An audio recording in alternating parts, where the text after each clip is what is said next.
वाराणसी के अस्सी घाट से एक बड़ा जमीनी विवाद सामने आया है, जहां करीब 4000 वर्ग फुट की कीमती जमीन पर कब्जे का खेल चल रहा है।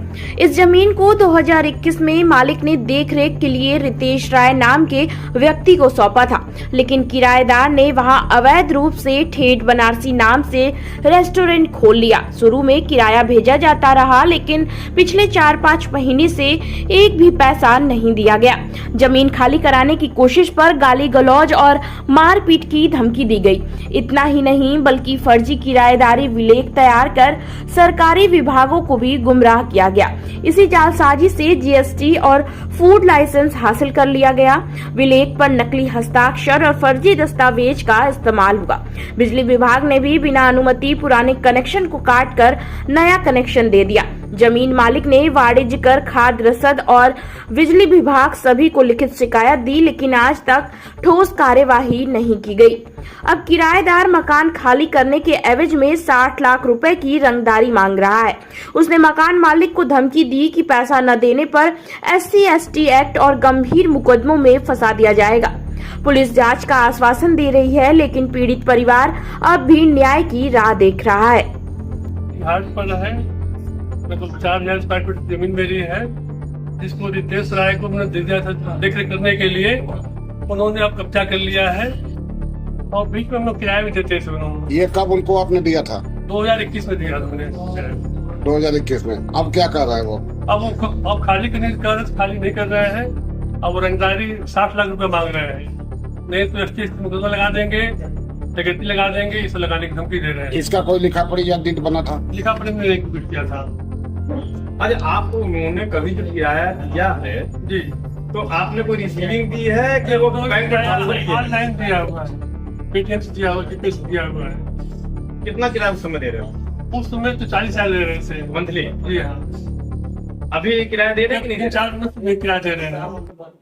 3-4 महीने किराया बंद कर दिया था। अब आप क्या चाह रहे हैं? किराया चाह रहे हैं कि उसको खाली करा दिया? खाली कर दिया है इसको लेकर के आप प्रशासनिक अधिकारी या मुख्यमंत्री तक पहुंच गए? जी, हम मुख्यमंत्री का नहीं गए थे, लेकिन प्रशासनिक अधिकारियों को दिया हुआ है। ये सीओ को दिया, थाने दिया हुआ, चौकी दिया हुआ है, बिजली विभाग को दिया हुआ है, GST में दिया हुआ है, फूड विभाग में दिया हुआ है। कोई कार्रवाई नहीं कर, सब हिलावाली कर रहे हैं। आप रितेश राय को जानते कैसे थे पहले से? पहले से जब मैं आए तो मेरे पास हम लोग को नहीं तो जैसे कोई आपको साथ में लेकर के आया था या फिर वो ऐसे ही लेने आया था? वो ऐसे ही जैसे कि हमारे पास आए थे, यहीं पे होते थे हमारे, वो हमारी जमीन को लेने आए थे किराए पे। हमने वो किराया भी दिया था। तो अगर कोई अननोन व्यक्ति आता है तो सबसे पहले जो मकान मालिक होता है एग्रीमेंट करता है।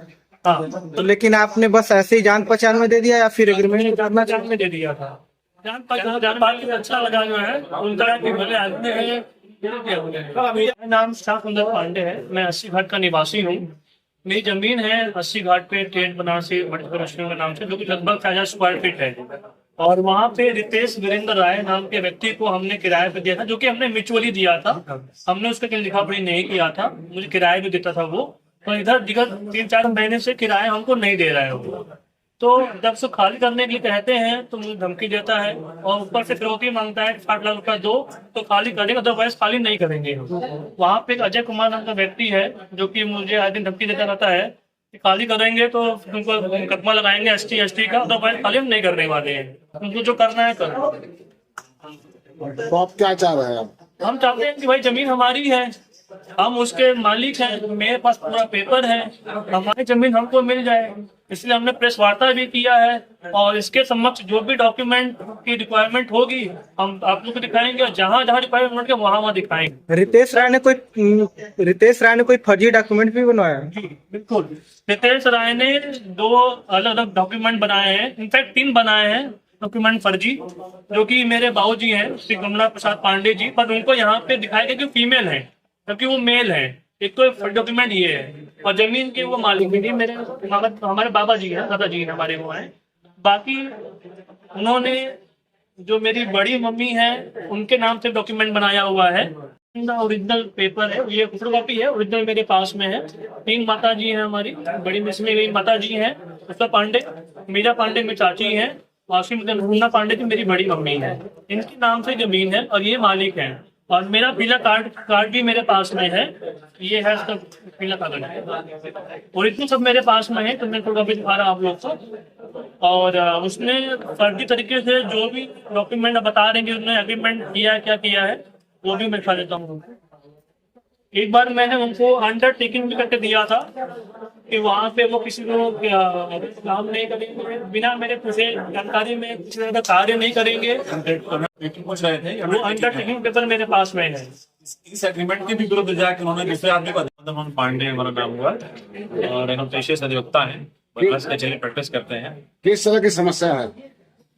अधिवक्ता होकर हम परेशान है। हमारी पारिवारिक समस्या है कि हमारी पैतृक जमीन है, हमारी माता जी हमारी चाची लोगों के नाम अन्नपूर्णा, पुष्पा और मीरा पांडे, और सन 2021 में हम लोगों ने एक एग्रीमेंट करके अंडरटेकिंग लेकर के रितेश राय जो देखने में सीधा साधा आदमी है और उसको एग्रीमेंट करके दिया कि भाई इस पे ना आप कोई अपने नाम सूच कराएंगे और ना ही किसी थर्ड आदमी को अध्यक्ष करेंगे, ना कोई विधि विरुद्ध कार्य करेंगे। हमें जानकारी हुई 2 महीने 3 महीने पहले कि अब यहाँ कुछ और चल रहा है। हमने पता करने का प्रयास किया तो, और हमें अपनी जगह की जरूरत है, वहाँ पार्किंग करनी है गाड़ी।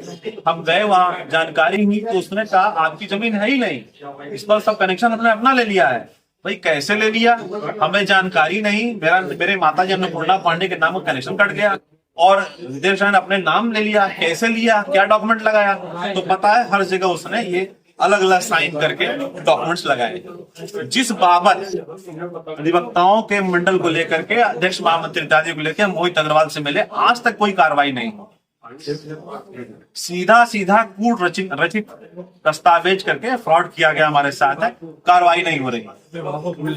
विभागों से पूरा मिली भगत है, चाहे वो जीएसटी विभाग हो, चाहे वो बिजली विभाग हो, चाहे बिल का कनेक्शन हो, चाहे फूड लाइसेंस हो। इन फरार समस्याओं से किस तरह से निजात पाएंगे? भाई हमारा तो विश्वास ही उठ जा रहा है सरकार से, हम क्या कहें। अब न्यायालय एक चीज बचा हुआ है और अधिकारी तो कुछ कर ही नहीं रहे हैं।